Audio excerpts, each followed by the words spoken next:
ఈ రాజ్యసభ ఎన్నికల్లో లాస్ట్ మినిట్‌లో టీడీపీ వెనక్కి తగ్గింది. ఇప్పటి వరకు వైసీపీ అసంతృప్త ఎమ్మెల్యేలు మాకు ఓటేస్తారు. మేము బీజేపీ మద్దతుతో అయినా మేము నిలబడతాము. రాజ్యసభ ఒక సీటుకి అభ్యర్థిని ప్రకటిస్తామన్నారు. ఇప్పుడు చూడబోతే 3 సీట్లలోనూ వైసీపీ నామినేషన్స్ కూడా వేసేస్తున్నారు. ఇప్పుడు ఏమవుతుందంటే అండి, అప్పుడు సపోజ్ వీళ్ళు ఓటు ఏమని అడిగితే వేస్తారు. ఒక రాజ్యసభ తెచ్చుకోవచ్చు అంటే ఒక 20 మందో 30 మందినో వాళ్ళు అడగాలి. వాళ్ళు టికెట్లు అడిగితే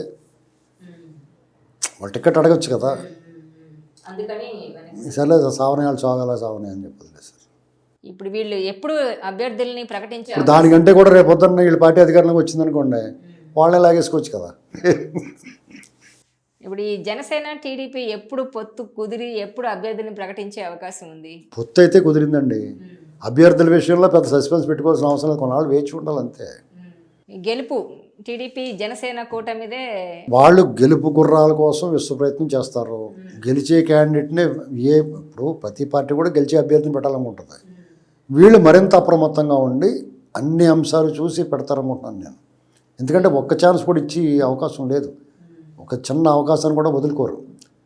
అన్ని కూలంకషంగా చూస్తారు. ఈ టీడీపీ జనసేన కూటమికి ఎన్ని సీట్లు వస్తాయని మీరు అంచనా వేస్తున్నారు? నేనైతే మ్యాక్సిమం సీట్లు వాళ్ళు పోటీ చేసిన అన్ని చోట్ల శ్రీకాకుళం నుంచి నెల్లూరు దాకా అయితే క్లీన్ స్వీప్ అండి. ఏదో 1-2 రావచ్చు వైసీపీకి. రాయలసీమలో కూడా పరిస్థితి చాలా అనుకూలంగా ఉంది టీడీపీ కూటమికి. టీడీపీ చాలా బాగుంది. ఆటోమేటిక్గా కూటమికి కలిసి వస్తుంది కాబట్టి అది యాడ్ అడ్వాంటేజ్. జగన్మోహన్ రెడ్డికి క్లిష్ట పరిస్థితి అండి. ఓవరాల్గా జగన్మోహన్ రెడ్డి గారికి 5 సీట్లు కూడా రావు. అంటే ఇది అతిశయోక్తి అనిపిస్తుంది చాలామందికి. అలాగే నేను గతంలో కాంగ్రెస్కి వెళ్తుంది తెలంగాణలో అంటే చాలామంది నమ్మలేదు. అంటే మీరు అంత ప్రెడిక్షన్ చేస్తారు జ్యోతిష్కుడు అంటే జ్యోతిష్కుడు ప్రజలు మూడ్ని బట్టి చెప్తాం. సీనియర్ అనలిస్ట్ అడుసుమిల్లి శ్రీనివాసరావు గారితో ఇది ఇవాల్టి స్పెషల్ ఇంటర్వ్యూ. తెలుగు రాష్ట్రాల్లోని రాజకీయ పరిణామాలపై ఆయన విశ్లేషణ చూసాం ఇప్పటి వరకు. నెక్స్ట్ ఎపిసోడ్లో మళ్ళీ మనం ఇంకో స్పెషల్ ఇంటర్వ్యూలో కలుద్దాం. ఈ వీడియో మీకు నచ్చినట్లయితే please share, like and subscribe R24 Telugu.